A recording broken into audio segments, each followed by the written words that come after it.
Doctor Sanjay कल मुख्यमंत्री प्रधानमंत्री से मिलकर के लौटे हैं, दिल्ली का दौरा करके लौटे हैं और अब वो खुल करके कह रहे हैं कि अब गए सो गए, अब यहीं रहेंगे, अब कहीं नहीं जाएंगे। ये बात वो साफ कह रहे हैं। और कहा यह जा रहा है कि प्रधानमंत्री से मिलने के बाद, गृह मंत्री से मिलने के बाद, राष्ट्रीय अध्यक्ष से मिलने के बाद, लाल कृष्ण आडवाणी से मिलने के बाद नीतीश कुमार बहुत प्रसन्न है, बहुत खुश हैं। खुशी के पीछे की वजह आप क्या देखते हैं? मुझे तो दो बातें नजर आती। एक बात तो जो मेरी जानकारी कहती है कि जितना सीट ये लोकसभा के लिए चाहते थे वो लगभग तय हो चुका है। बीजेपी ने उस बात पे भी हां भर दी है। दूसरी बात जो मेरी जानकारी है, क्योंकि आपको बेहतर याद होगा कि कर्पूरी ठाकुर की जन्म शताब्दी के दिन इन्होंने एक लाइन कही थी कि एक मांग तो मांग ली गई और वो मांग थी कर्पूरी ठाकुर को भारत रत्न दिए जाने का। लेकिन दूसरी मांग भी मान ली जाती तो बहुत अच्छा होता, बिहार के लिए बहुत भला होता। क्या आपको लगता है जो प्रधानमंत्री का दौरा बिहार का बार बार टल रहा है, प्रधानमंत्री जब भी बिहार आएंगे तो स्पेशल पैकेज के रूप में दूसरी मांग भी मान ली जाएगी और मुख्यमंत्री इसको फेस सेविंग के रूप में इस्तेमाल करेंगे? कहेंगे कि देखिए, हम तो जो भी कदम उठाते हैं वो बिहार और बिहारियों की भलाई के लिए उठाते हैं। हम उधर गए थे जातीय जनगणना कराना था, इधर आए क्योंकि देखिए हमने पिछड़ों का इंटरेस्ट ध्यान में रखा और बिहार के लिए स्पेशल पैकेज देने के लिए तैयार हो गए, तो हम सब दिन उनके साथ थे, इसलिए फिर से हम आ गए। क्या दिक्कत थी? हम आ गए। क्या आपको यह दिखाई पड़ रहा है कि ये दोनों चीज होने वाला है? और तीसरा एक बड़ा अहम सवाल है डॉक्टर संजय, मैं 3 सवाल आपसे कर रहा हूं। तीसरा सवाल यह है कि मुख्यमंत्री को लगातार साल 2020 से यह टीस है कि उनकी पार्टी तीसरे नंबर की पार्टी है।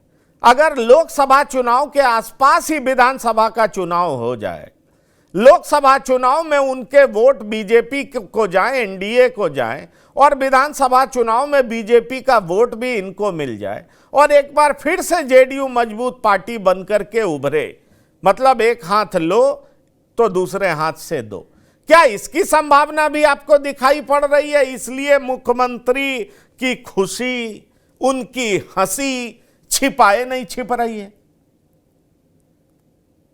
बिल्कुल, मैं तीनों सवालों का बारी बारी से जवाब देता हूं। जो आपके दूसरे सवाल है मैं वहीं से शुरू करता हूं। आज अखबारों में भी ये चीजें आई हैं। जब वो लौटे तो मीडिया के लोगों ने उनसे पूछा कि विशेष राज्य के दर्जे पर क्या बात हुई आपकी प्रधानमंत्री जी से, तो उन्होंने कहा कि आप निश्चिंत रहिए और बिहार के हितों की अनदेखी नहीं होगी, बिहार के हित में ही सारी चीजें होंगी। और जो भाव और भंगिमा थी, इसका मतलब है कि जरूर प्रधानमंत्री जी से इनको आश्वासन मिला है। और विशेष पैकेज की बात तो विजेंद्र यादव भी कह रहे थे पहले कि ठीक है, विशेष राज्य का प्रोविजन अगर खत्म हो गया है तो विशेष पैकेज ही बिहार को दे दीजिए। तो प्रधानमंत्री जी से जरूर कुछ इस तरह की बातें हुई होंगी कि जब हम लोग मंच शेयर करेंगे तो वहां से हम घोषणा करेंगे। तो एक बात से तो ये आश्वस्त है। जो आपके पहले सवाल है, सीटों को लेकर के भी इनको आश्वस्त कर दिया गया है कि बिल्कुल आपके लोकसभा की जो सीटें हैं उस पर आप लड़ेंगे और हमारे तरफ से कोई छेड़छाड़ नहीं होगी। तो ये आश्वासन भी इनको मिला है।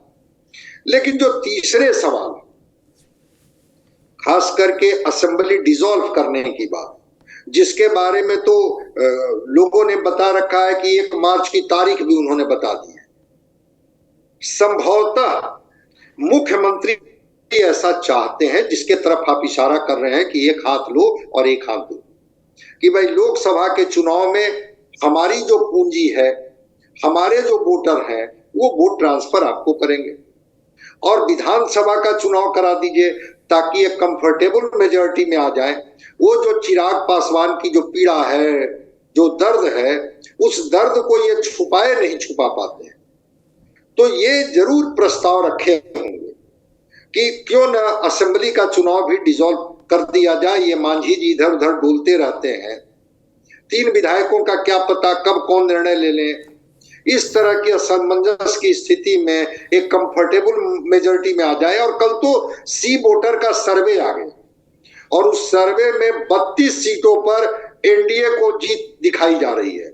इस 17 पर बीजेपी जीत रही है और 15 पर जो है वो चिराग पासवान की पार्टी या लोजपा और ये नीतीश कुमार की पार्टी 15 पर ये लोग जीत रहे हैं। 32, 8 में 7 आरजेडी को दिखा रही है, 1 सीट कांग्रेस जो अभी भी रिटेन किए हुए उसको दिखा रही है।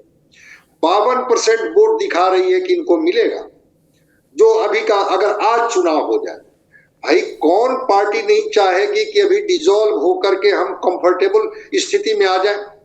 और नीतीश कुमार अगर तय ही कर लेंगे कि डिसॉल्व करना है, इस बात पर अड़ ही जाएंगे, तो हमको नहीं लगता है कि बीजेपी, चूंकि उसके लिए 40 लोकसभा की सीटें महत्वपूर्ण है, अगर लगेगा कि लोकसभा के साथ बिहार में विधानसभा चुनाव कराए बिना नीतीश कुमार नहीं मानेंगे, वो चाहे लाख कह के गए हों कि अब हम कहीं नहीं जाने वाले हैं, अब आप ही के साथ परमानेंट रहेंगे, नहीं, लेकिन इसी बात का भय तो लालू प्रसाद यादव विधायकों को दिखा रहे हैं। किसी पार्टी के विधायक चुनाव के लिए तैयार नहीं है डॉक्टर संजय। मेरी हर पार्टी के कुछ विधायकों से बात हुई है, कोई भी चुनाव के लिए तैयार नहीं है। इसलिए लालू प्रसाद यादव इसी मुद्दे को बड़ा बना करके विधायकों के सामने पेश कर रहे हैं। आपको याद होगा डॉक्टर संजय, चूड़ा दही भोज के बाद लालू प्रसाद तेजस्वी यादव के साथ नीतीश कुमार से मिलने गए थे। हमारे सूत्र बताते हैं कि नीतीश कुमार से जब पूछा गया लालू प्रसाद द्वारा कि अरे भाई अगर आप पाला बदल रहे हैं तो बता दीजिए कि आप हम लोग से दूर जा रहे हैं, तो नीतीश कुमार ने कहा किसने कहा है ये बात। पर साथ ही साथ नीतीश कुमार ने एक प्रस्ताव दे दिया और कहा कि क्यों नहीं हम लोग एक साथ मिलकर के चुनाव लड़ जाते हैं विधानसभा में और बीजेपी को उसकी हैसियत बता देते हैं, जिस पर लालू प्रसाद तैयार नहीं हुए। लालू प्रसाद ने कहा कि अगर आप इस तरह की बात करेंगे तो आपकी पार्टी में ही टूट हो जाएगी, ऐसा हमारे सूत्र कहते हैं। और ऐसा बिहार की सियासत में यह चर्चा का विषय भी है, ये आप जानते होंगे। ऐसे में सवाल उठता है कि अगर विधायकों को भनक लग जाती है कि नीतीश कुमार ऐसा चाह रहे हैं, ऐसा करने वाले हैं, तो एब्सटेन करने की बात हो या पाला बदलने की बात हो, ये तो बहुत हद तक मुमकिन दिखाई पड़ता है डॉक्टर संजय, क्योंकि कोई नहीं चाहता 1.5 साल पहले चुनाव। बहुत ही मौजूद सवाल आपने किया, क्योंकि 2025 के नवंबर में फिर नया विधानसभा का गठन होगा और अभी हम लोग बात कर रहे हैं आज 9 फरवरी को, काफी लंबा वक्त है।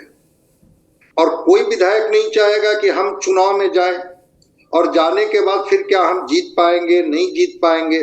तो ठीक आप कह रहे हैं कि ये एक कमजोर कड़ी है जिस चीज को लेकर के आरजेडी विधायकों को समझा रही है कि अगर आप मजबूती के साथ वहां खड़े भी रहते हैं और अगर ये एनडीए की सरकार चलती भी है तो नीतीश कुमार जी मार्च के बाद इसको नहीं चलने देंगे, वो डिसॉल्व कर देंगे असेंबली।